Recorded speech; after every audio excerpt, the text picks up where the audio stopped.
Ever find your bass sounding muddy, weak, or just plain disappearing in your mix?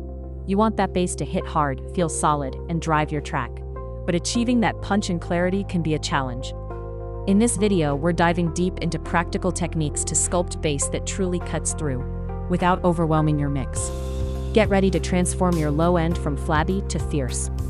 First, let's clean up and define your low end with precise EQ. Start by applying a high-pass filter, around 20 to 40 Hz, to remove inaudible rumble and free up headroom. Next, identify and cut muddy frequencies, often found between 200 to 400 Hz, to create clarity.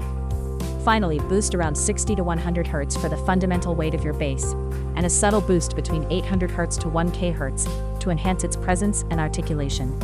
Remember to make complementary cuts in other instruments if they occupy the same frequency ranges as your bass, to avoid competition.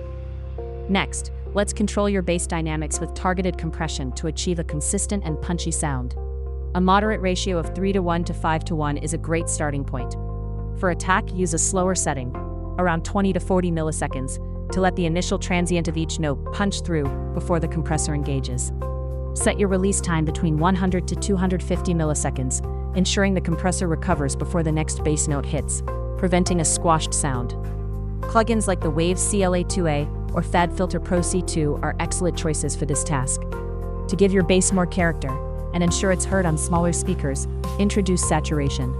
Saturation adds harmonic content, making the bass sound richer and perceived as louder, without increasing its actual peak volume. You can apply saturation across the whole bass track, or for more control, use a multi-band saturator, like FabFilter Saturn II or Isotope Ozone Exciter, to target specific frequency ranges.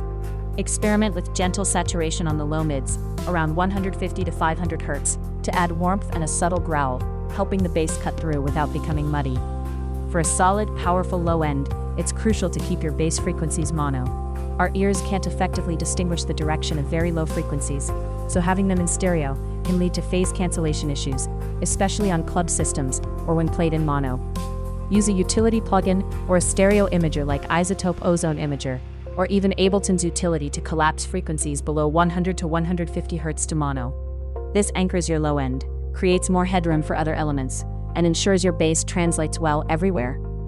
Finally, enhance the initial impact of your bass notes using a transient shaper. This tool allows you to boost the attack portion of the sound, making each note pop and adding punch without affecting sustain, making the bass hit harder and feel more defined. Plugins like SPL Transient Designer or Waves Smack Attack are excellent for this. Apply a subtle boost to the attack and, if needed, slightly reduce the sustain to tighten up the note, preventing it from ringing out too long and muddying the mix. This technique adds that extra snap that defines a truly punchy bass. A common mistake is mixing bass in solo.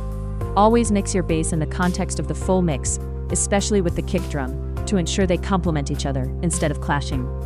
Listen on various playback systems, headphones, studio monitors, car stereo, and even phone speakers, to guarantee your punchy bass translates well across all environments.